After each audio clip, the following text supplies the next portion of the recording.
Kompas Bisnis kembali hadir masih menemani Anda Saudara. Badan Pusat Statistik mencatat pertumbuhan ekonomi Indonesia di kuartal 3 tahun 2024 tumbuh di bawah 5% atau tepatnya 4,95%. Pelaksana tugas Kepala Badan Pusat Statistik atau BPS Amalia Adininggar Widyasanti bilang dari sisi lapangan usaha, industri pengolahan jadi sumber pertumbuhan ekonomi terbesar dengan sumbangan 0,96%. Pertumbuhan ekonomi kuartal 3 ditopang sektor konstruksi dengan kontribusi 0,71%, sektor perdagangan 0,63%, serta informasi dan komunikasi 0,45%. Tetapi kalau ditarik konteks pertumbuhan, mayoritas sektor naik di bawah pertumbuhan nasional.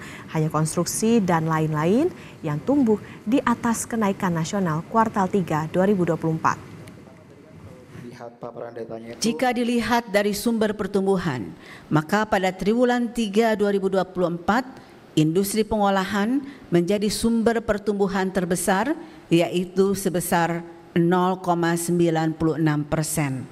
Selain itu, pertumbuhan ekonomi juga ditopang oleh lapangan usaha seperti konstruksi yang memberikan sumber pertumbuhan sebesar 0,71%, perdagangan yang memberikan sumber pertumbuhan sebesar 0,63%, serta informasi dan komunikasi yang memberikan sumbangan pertumbuhan sebesar 0,45%.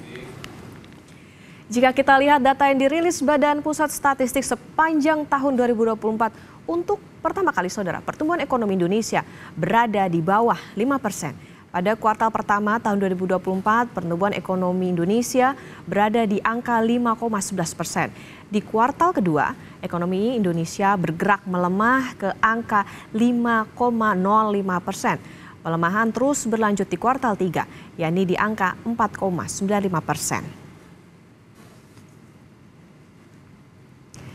Stagnansi sekuler, benarkah ekonomi Indonesia mengalami hal ini? Kompas Bisnis sudah bersama Tengku Rifki, ekonom Lembaga Penyelidikan Ekonomi dan Masyarakat Fakultas Ekonomi dan Bisnis Universitas Indonesia. Mas Rifki, selamat pagi. Pagi. Oke, Mas Rifki, kalau lihat data yang tadi, benarkah ekonomi Indonesia saat ini mengalami stagnasi sekuler atau tumbuh tidak signifikan dalam jangka panjang? Ya, jadi kalau kita lihat memang di 2 triwulan pertama di tahun 2024 ini kita melihat pertumbuhan ekonomi kita mencapai 5%. Di situ 2 kuarter yang memang memiliki banyak faktor musiman. Ada Ramadan, ada Lebaran, ada Pilpres. Juga di triwulan 2 kita banyak sekali mengalami libur panjang. Libur sekolah, libur berbagai acara keagamaan, dan itu kita tumbuh 5%. Tapi kalau kita lihat di kuartal 3 ini sebetulnya cukup membuktikan bahwa memang tanpa adanya faktor musiman kita belum mampu untuk tumbuh hingga 5%. Dan perlu diingat juga di semester pertama itu banyak sekali pengeluaran pemerintah atau belanja pemerintah untuk pemilu, untuk gaji ke-13, untuk bantuan sosial dan lain semacamnya. Tanpa hal-hal tersebut ternyata kita masih belum mampu tumbuh di 5%. Bahkan kalau kita lihat misalnya sektor terbesar di perekonomian Indonesia yaitu sektor manufaktur atau pengolahan, ini secara konsisten tumbuh selalu di bawah pertumbuhan ekonomi nasional. Jadi inilah yang kemudian mengindikasikan bahwa di jangka panjang ini memang kita masih cukup mengandalkan ke faktor-faktor musiman. Artinya ada stagnansi produktivitas di berbagai sektor di perekonomian secara fundamental atau secara struktural tanpa faktor siklikal atau musiman tadi. Oke, berarti ada indikasi bahwa kita nih bergantung sama faktor musiman kalau mau pertumbuhan ekonominya tadi ya bisa mencapai 5%. Oke, Mas Rifki, pertanyaan kedua ini agak panjang ya. Kami bermaksud memberi konteks ke publik. Proyeksi LPM FEB UI bisa dibilang tepat bahwa ekonomi nggak akan tumbuh 5% di kuartal 3. Kalau kita rending lagi ke belakang, ekonomi tumbuh lumayan setiap ada tadi ya, misalnya perayaan Lebaran, terus kalau bicara tahun 2024 kan juga ada masa kampanye pemilu. Ini artinya ada masalah struktural dan fundamental nggak sih Mas? Sebab sekian lama mesin ekonomi ini bergantung pada konsumsi masyarakat. Sedangkan ketika ada perang dagang, ekspor tertekan. Kemudian bahkan terakhir ini adalah manufaktur di level kontraksi. Apa yang harus cepat dapat sentuhan pemerintah?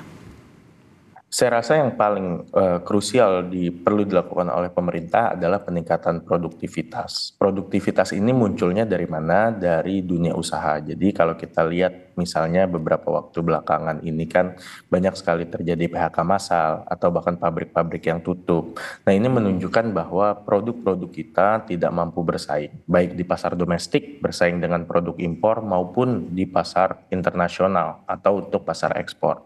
Kita tidak kompetitif, tidak berdaya saing. Sehingga ini yang menyebabkan kemudian perusahaan-perusahaan kita itu tidak mampu menyerap tenaga kerja. Nah, ketidakmampuan perusahaan-perusahaan atau dunia usaha menyerap tenaga kerja ini yang kemudian terlihat dari daya beli masyarakat yang turun. Karena tingkat upah turun, penciptaan lapangan kerja juga turun, bahkan terjadi PHK. Nah, ini kemudian menjadi isu yang perlu segera diselesaikan oleh pemerintah. Kata kuncinya adalah bagaimana pemerintah bisa mendorong dunia usaha ini bisa lebih produktif. Dan ini tidak hanya dari konteks pemberian subsidi dan insentif saja, tapi kemudian koherensi dari sisi regulasi, kepastian usaha, juga kemudian menghilangkan berbagai jenis hambatan regulasi yang membuat dunia usaha ini tidak kompetitif. Salah satu contoh adalah misalnya kebijakan perdagangan misalnya yang sering kali berubah-ubah terkait dengan impor. Nah, ini kemudian membuat dunia usaha itu sangat sulit untuk melakukan proyeksi atau estimasi berapa banyak bahan baku yang harus mereka stok, berapa besar impor yang mereka harus lakukan. Karena bisa jadi sewaktu-waktu peraturan ini kemudian terus berubah. Atau kebijakan lainnya seperti misalnya TKDN, ini membuat kita tidak bisa mendapatkan bahan baku yang paling cost efisien. Sehingga kemudian produk kita pun harga produk finalnya juga tidak mampu bersaing baik di level domestik maupun di level global. Jadi beberapa hal kunci yang perlu dilakukan pemerintah itu adalah bagaimana caranya untuk kemudian bisa mendorong peningkatan produktivitas dunia usaha di Indonesia. Oke, menjaga bagaimana dunia usaha bisa tetap sehat dan juga berdaya saing. Mas Rifki, terakhir mungkin singkat saja Mas, bagaimana proyeksi ekonomi sampai dengan akhir tahun? Kalau kita melihat sampai akhir tahun, karena kebetulan di akhir tahun ini kita akan menghadapi satu sesi lagi atau satu round lagi dampak musiman atau siklikal. Ada libur Natal, libur Tahun Baru, dan juga kita akan mengalami pilkada serentak yang akan terjadi segera. Nah, ini tentu akan memberikan dampak dorongan terhadap perekonomian nasional. Dugaan kita akhir tahun kita masih bisa tumbuh 5% dan secara keseluruhan tahun pun kita masih bisa tumbuh di 5%. Jadi dugaan kita akan tumbuh di 5 sampai 5,05% untuk akhir tahun 2024. Tapi mungkin yang perlu diwaspadai adalah di 2025 tanpa adanya pemilu, tanpa adanya pilkada, apakah kita masih bisa tumbuh 5%? Ini yang rasanya masih perlu kita pikirkan secara lebih mendalam gitu. Jadi memang agak cukup jauh misalnya dari target 6, 7, atau 8% gitu. Kita pun sekarang masih struggling untuk tumbuh di kisaran 5% tadi. Oke, ada optimistis masih bisa tumbuh di 5% karena tadi ada dampak musiman dan juga pilkada serentak. Tapi yang jadi perhatian adalah bagaimana di 2025 nih, karena tidak bisa dipungkiri bahwa pertumbuhan ekonomi Indonesia masih ditopang dengan adanya faktor musiman. Terima kasih Mas Tengku Rifki, Ekonom Lembaga Penyelidikan Ekonomi dan Masyarakat FEB UI, sudah bersama di Kompas Bisnis. Sehat selalu.